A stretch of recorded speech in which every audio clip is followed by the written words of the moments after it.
So thank you all for being here tonight.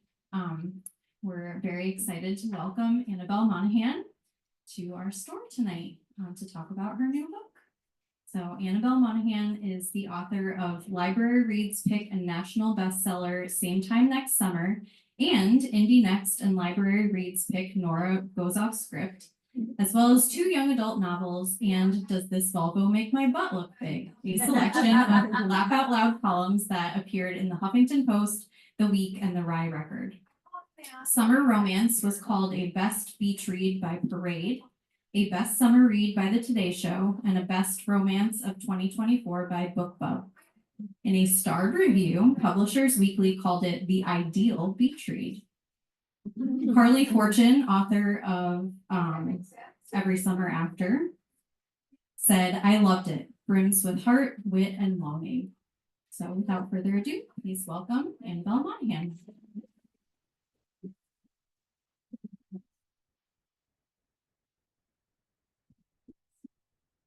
Carly Fortune's always saying nice things. That's why she sells so many books. So what I was going to do, unless anybody has an objection, I was just going to read the first 3 pages of this book because it sort of sets the scene for what the book is.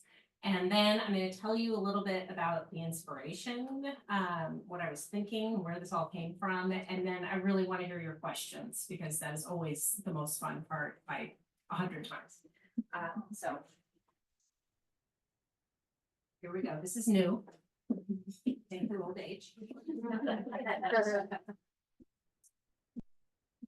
Sometimes you just have to throw shit in the pantry. Flour, garbanzo beans, Oreos. Just throw it in there and shut the door. Sometimes your kids are fighting or there's a capless Sharpie sitting right between the dog and your one good couch. And you don't have time to unpack your groceries according to a system. Sometimes you just need to wing it.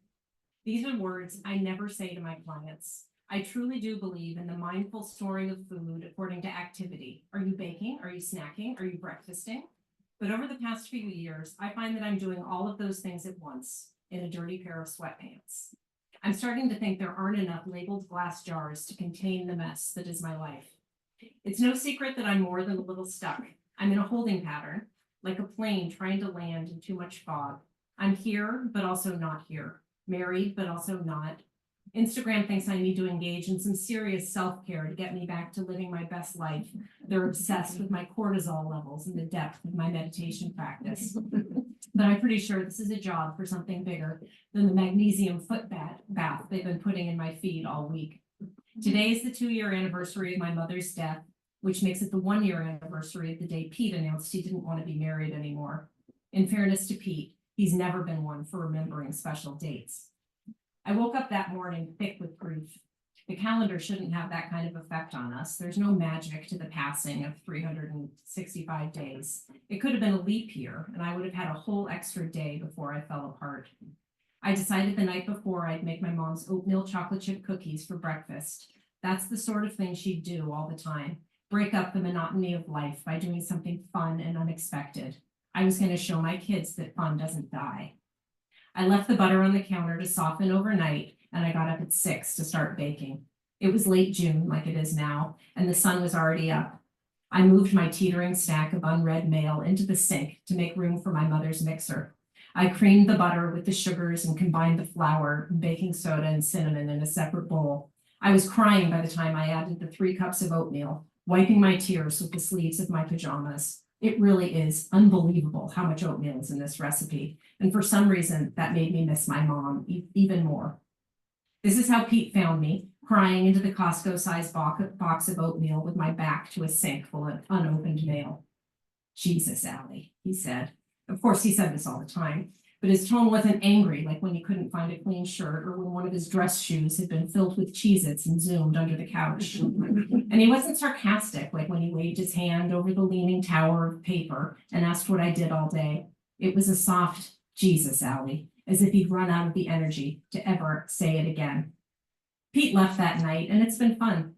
We act like we're on a reality show called America's Best Separated Couple.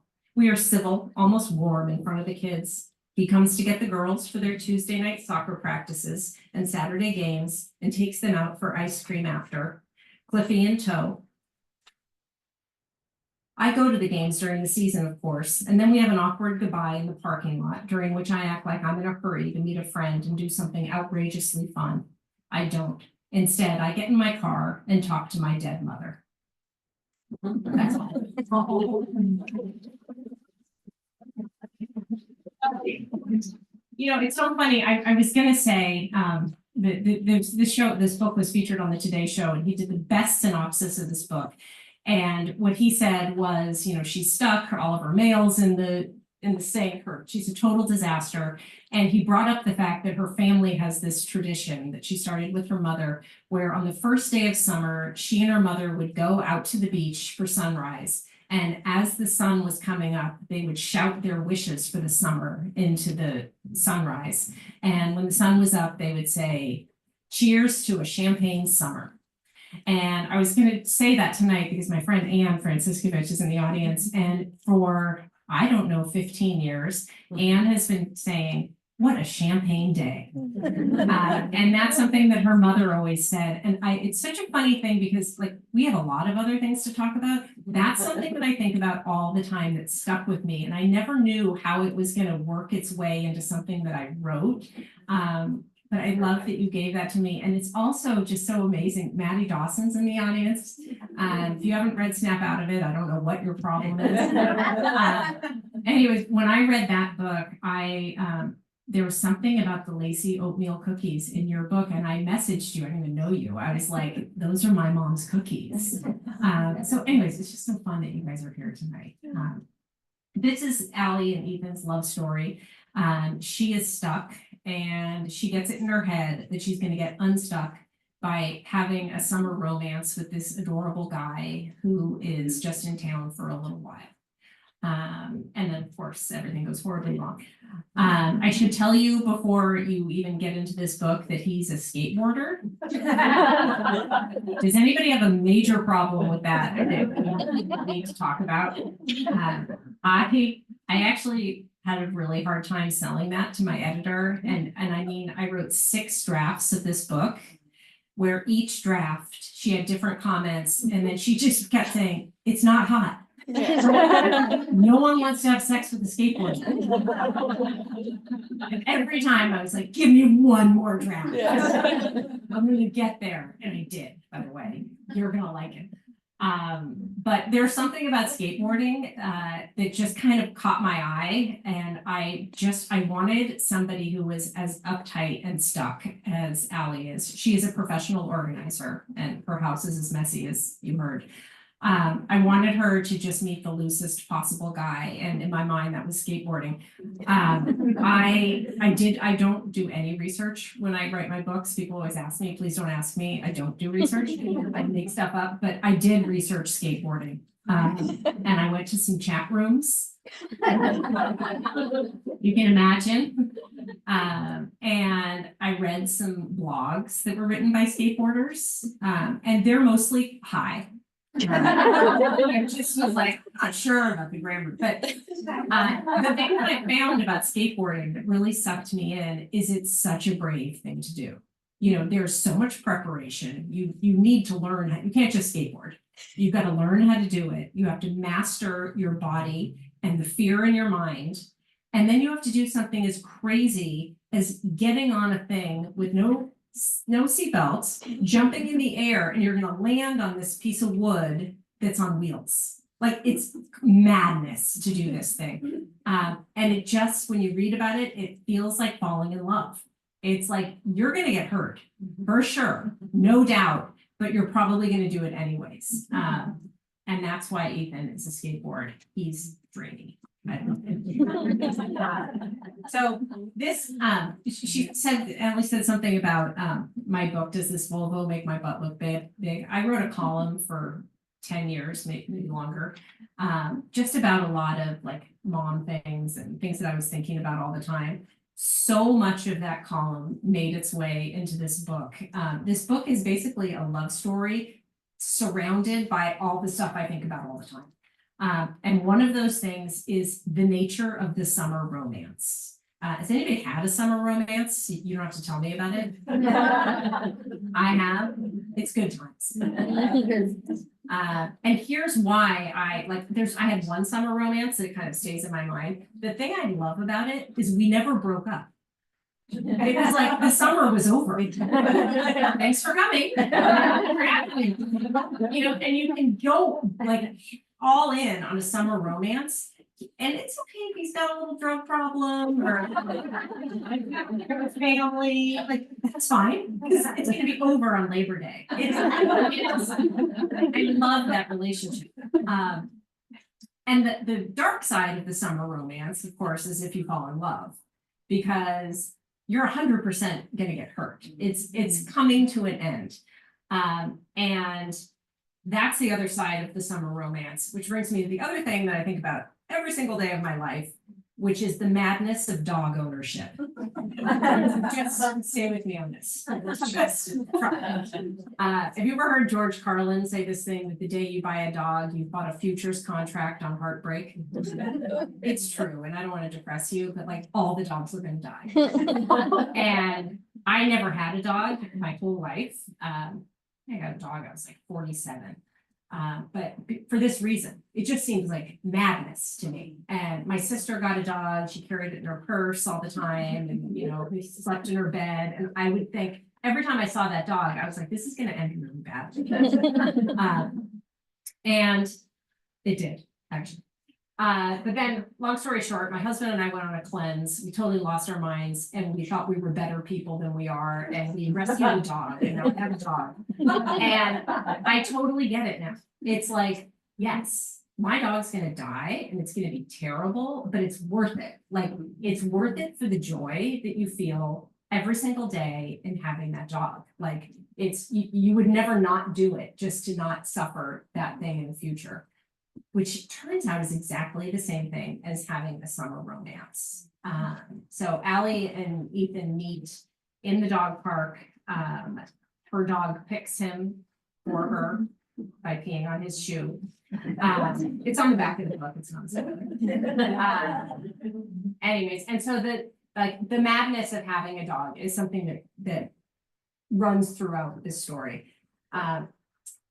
Allie's a mother, she has 3 kids, and she's grieving her mother. And I didn't really realize that her mother was dead until I got to like the 4th page of writing this book, and her grief over losing her stupid husband, who you would be so happy to lose, he's the worst, seemed disproportionate. And I realized that she was like missing something else. And then I realized that her mother was dead. And I started writing this book thinking that was just going to be like, her mother was a person she leaned on, who helped with her kids. She really misses her mother. They had a wonderful relationship. And as I started getting farther and farther into the story, I realized that there's more to it than that. You know, your mother, who helps you all the time, she does it because she loves you. But it's hard to know what the right amount to do for your adult children is. I have 3 adult children. This is something I think about all the time. Like, does anybody know what's the right number of times to remind your adult child to file a tax return? I don't know. I said it once, I said it another time, and now I can't ask. I can't be like, did you file it? I literally can't ask. And I've always wondered about this, like, when we love people, like we love our children, we would do anything in the world to protect them from even having a single bad day, right? It's not best practices. We can't do that for our kids. And Allie comes to see, this isn't a spoiler either, but her mother really stepped in a lot in her marriage. Her mother, when her husband was absent all the time, her mother would show up and say, it's okay, let's pack a picnic. We'll take the kids to the beach. And she kept kind of covering for him so that her daughter wouldn't realize how terrible her marriage was. This is not a great thing to do for our kids. And Allie has to go through this process. Some of you may have gone through this before. I don't know how universal it is, but like when you're little, you adore your parents, like they're your world. And then you get a little bit older and you see them as like real flawed people. And you're like, There's an awful lot of secondhand smoke in the car. That was weird. And then maybe you have your own children and you're like, oh, this is really hard. Like they did their best. This is a really hard thing and you forgive them. So Allie goes through this cycle of trying to figure out what was the right amount for her mother to do. And what is the right amount for her to do for her teenager. Have you guys ever done a jigsaw puzzle with a toddler? Shoot me.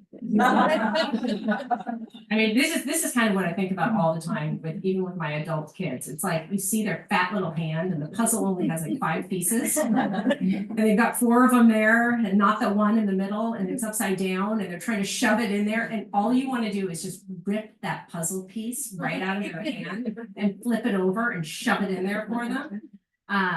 But you can't do that because you won't learn how to do a puzzle if somebody keeps reaching in and doing it for you. Anyways, that ends up being a big part of this book. Another big part of this book is the choices that women sometimes make to put their dreams aside so that they can be in service to everyone else's dreams. Anyone? Yeah, this is like a thing I don't feel like I need to explain. This is just like what it is to be a woman in the United States at this point. And as my friend said tonight, what do you say? Let's roll it up, put it behind us. Yeah. Like we're not doing that anymore. This book touches on grief. She is grieving her mother. I just want to say that if you have a recent loss and you're concerned that this is going to be triggering or too much, my mother passed away 15 years ago. And so I am writing grief with distance. So it's a very light touch. It is not like, it's not like I couldn't have written this book 10 years ago.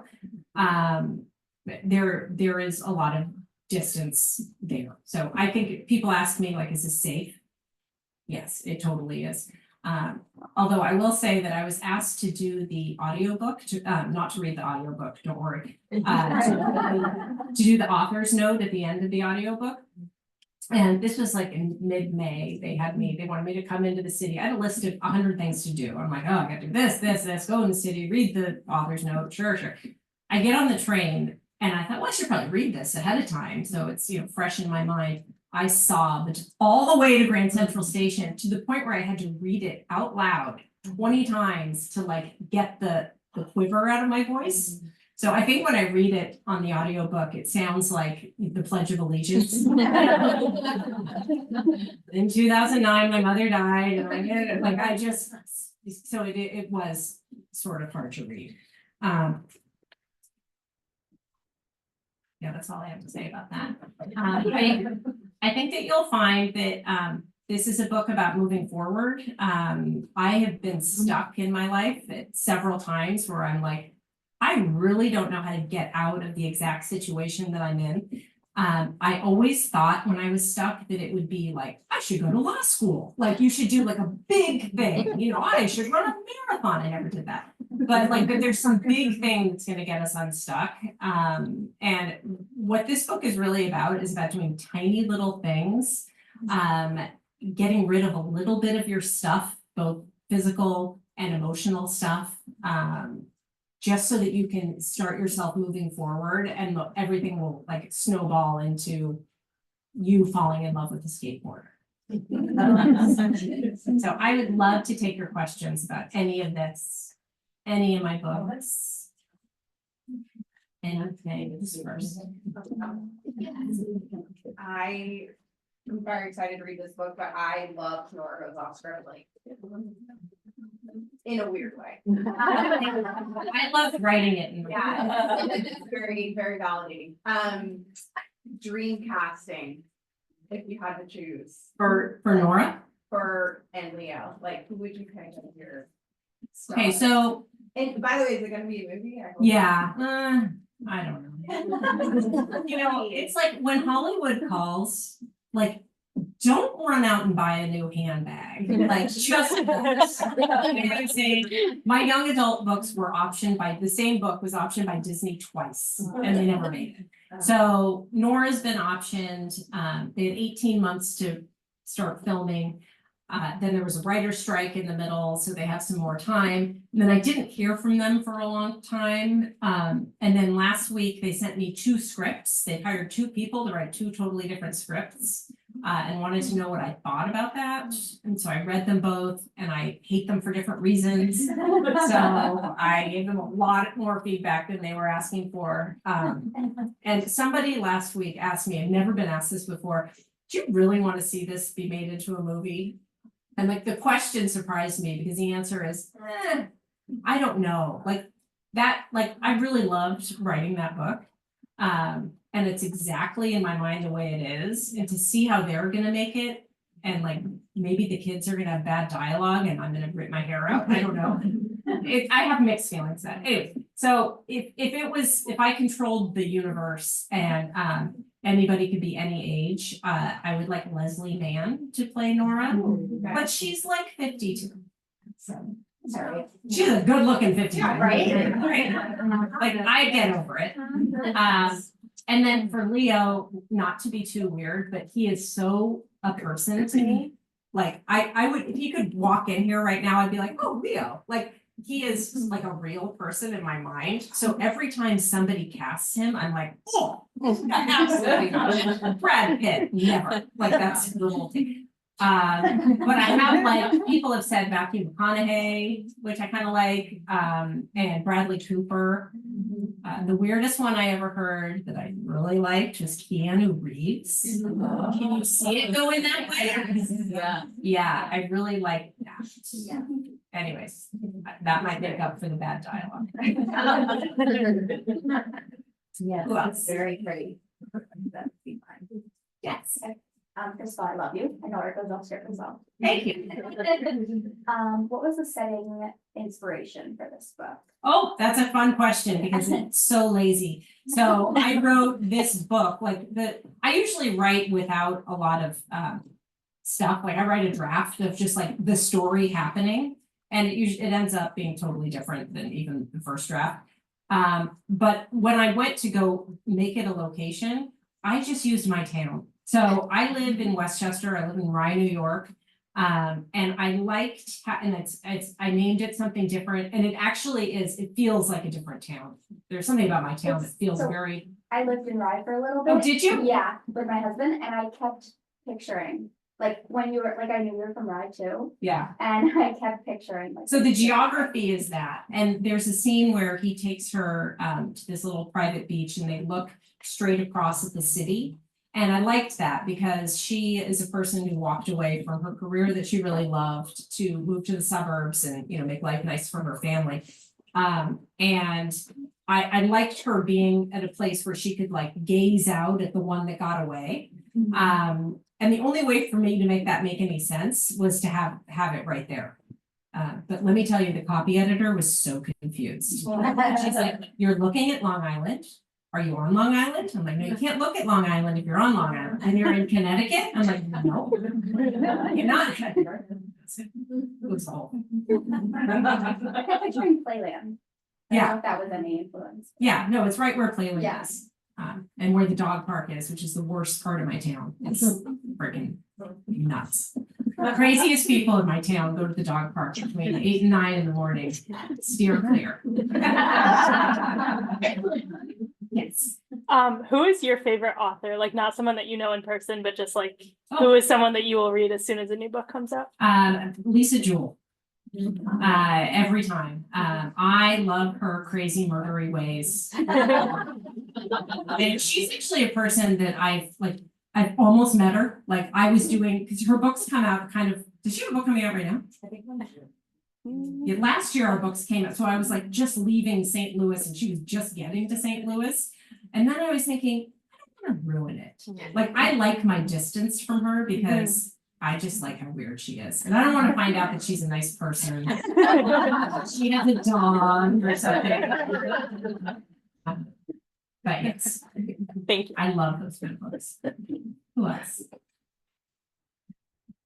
Yes. But Annabelle, you have such good social media as well. Like, I Wow. feel like it's- I don't hear that every day. But it's, because I feel like you feel like really a part of a writing community and you're always like giving a shout out to other authors and, does it just come naturally? Was it advice you were given? Do you feel like it makes a difference in? Such a good question. I love that. Did you ever hear the question? It's about social media and like supporting other authors. It's actually, I have two answers to that.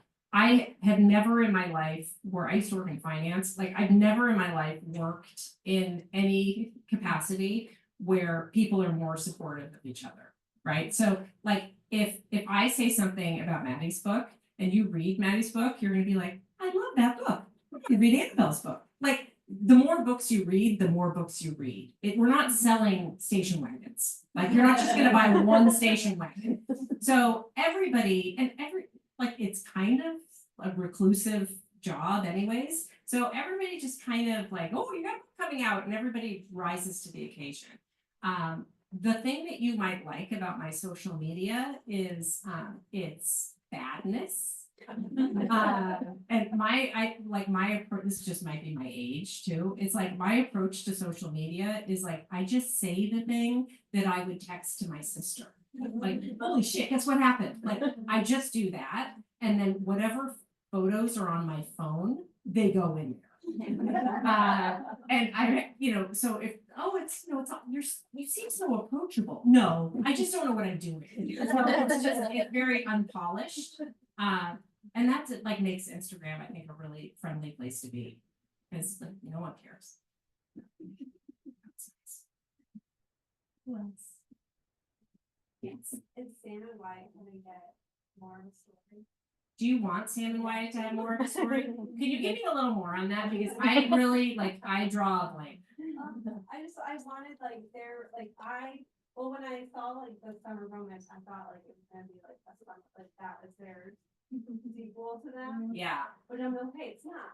But I was like, oh, we're gonna get the wedding and like just the family, I don't know. Yeah, I'd like that too. Here's the thing. So, I mean, basically, I believe that only Rocky 2 was better than Rocky 1. Like, the sequel just doesn't always work. Also, I worked really hard to get them back together. Like, trust me, like I almost died trying to get those two back together. And if there was a sequel, I'd have to break them up. Because otherwise, what's the book about? So I could have just given you another chapter. But what is kind of fun is the book that I'm writing right now that's coming out in June of 2025. It takes place in Oak Shore, where that book takes place, in the same town. And they go to this new couple, they come from California, they go to a music festival, the Oak Barn.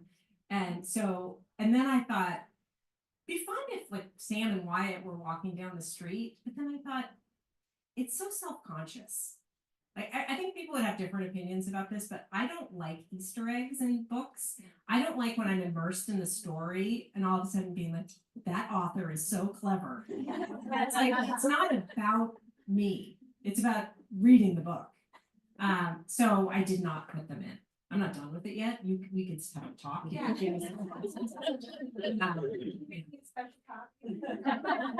Or maybe they're just like sitting around and there's a magazine with full coverage of the wedding, and we just get to see that. Yeah.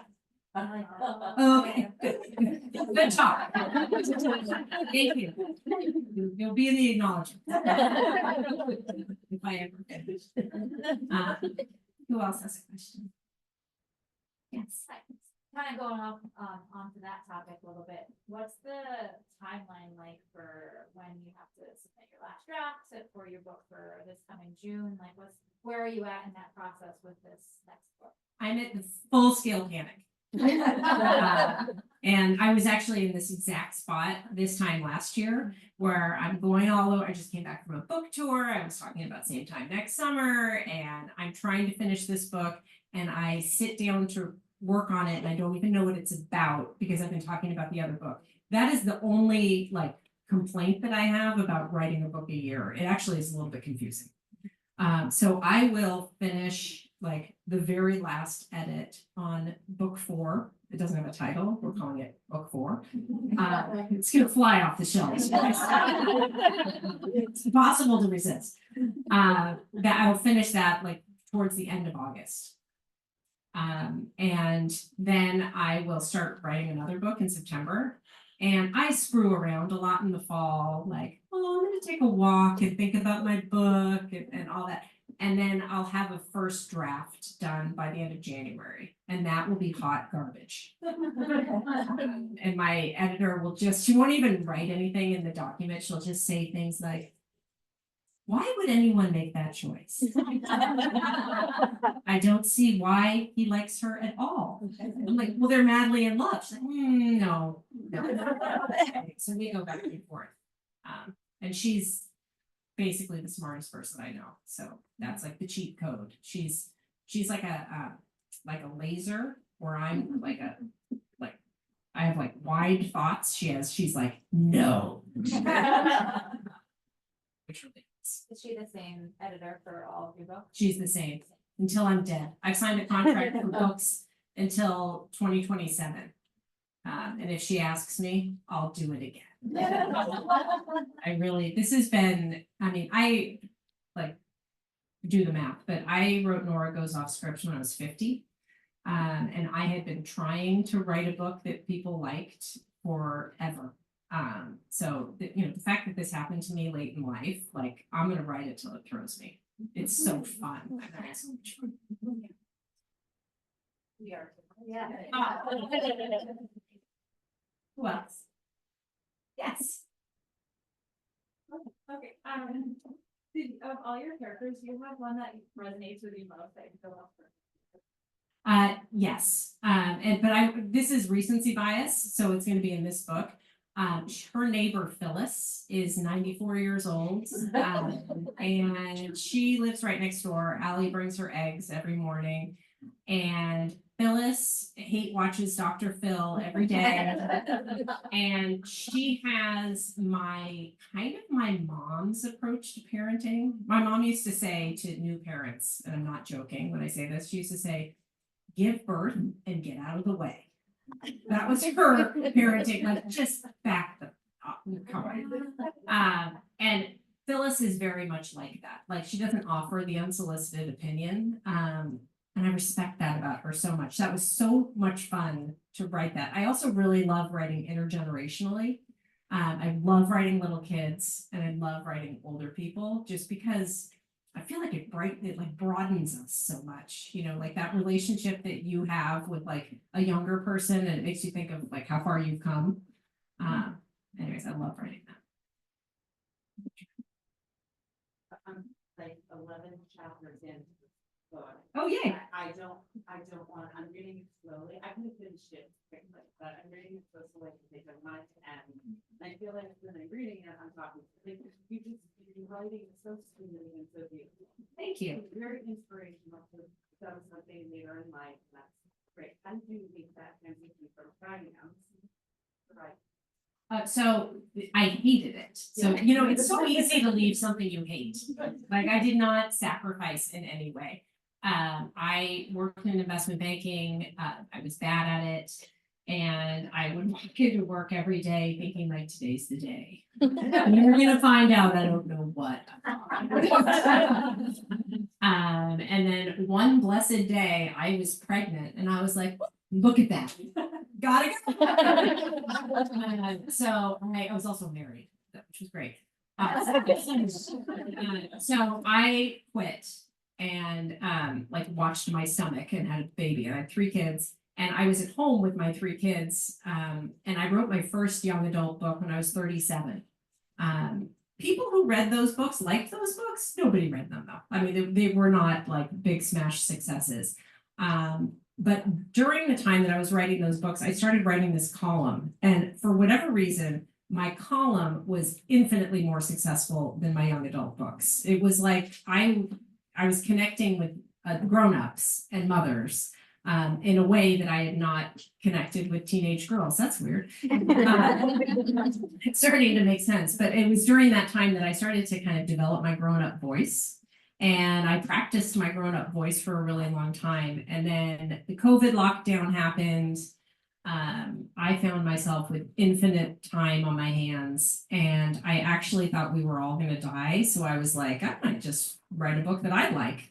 And that's now what I do. I literally just sit down, I don't read my reviews, I don't read criticisms, I just try to write a book that I would like to read. You know, dance like nobody's watching, yeah, write like nobody's gonna read it. And then maybe they won't. So. Yes. I don't have a question, but just a compliment. Oh, I love, okay. I devoured this in a day. It was so wonderful. Thank you. I loved all of your books, but this I think might be my favorite. What I love about your writing though is we all love a good like college rom-com, you know, if it's steamy, but it's not always relatable. So Allie in this book is 38, which is how old I am. I have 3 kids myself, so while I'm not going through the stuff she's going through, there were so many points in the book that were so spot on relatable to a woman in her unfortunately late 30s now. But just the way you write, I mean, I have a 6-year-old, she has a 6-year-old, and I literally got tears in my eyes at one part where you wrote that Cliffy came downstairs with a smile on his face, that like a 6-year-old who hasn't seen his mom in 10 hours, you know, and I'm like, son, you know what I mean? So there were just so many moments that were so touching. And that's what I love about your writing in particular, is it's so relatable on so many levels and also inspirational, because I love the Champagne Summer. Like summer's getting kicked off here and I'm like, yeah, why not? You know, like why not go and do this and whatever. And you know, I feel like I'm also coming out of kind of like of being stuck in certain areas, so it was just very inspiring. So Thank you. That's my favorite question. So I'm the best. But I will just to respond to that. I love writing mothers, and especially in a romance. The reason is I love sneaking around. There's nothing like it. So like if you have, you know, 25-year-olds and they're madly in love, they can just stay in bed all day. Like I'm bored already just thinking about it. But it's like I like the constraint of laundry and having to do the thing and the house and maybe not wearing the right pair of underwear at the right time. I like working with the messiness of all of that. And also like I wasn't really that cool in my 20s. Like I wasn't getting thrown up against the bookshelves. Like, I'm like, why is throwing her? They have a bed. Like they could just really into the bed. So it's just it's not as relatable to me.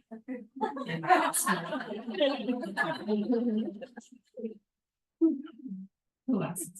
Yes. Where do you get your character names from? Like, do you have a list of like names that you like? Do you see them in other books? Where do you get your names? Well, so the question is, where do I get my character names? So Nora was like, I thought about it forever. And I wanted her to have a heavy, grounded name because of her character and all blah, blah.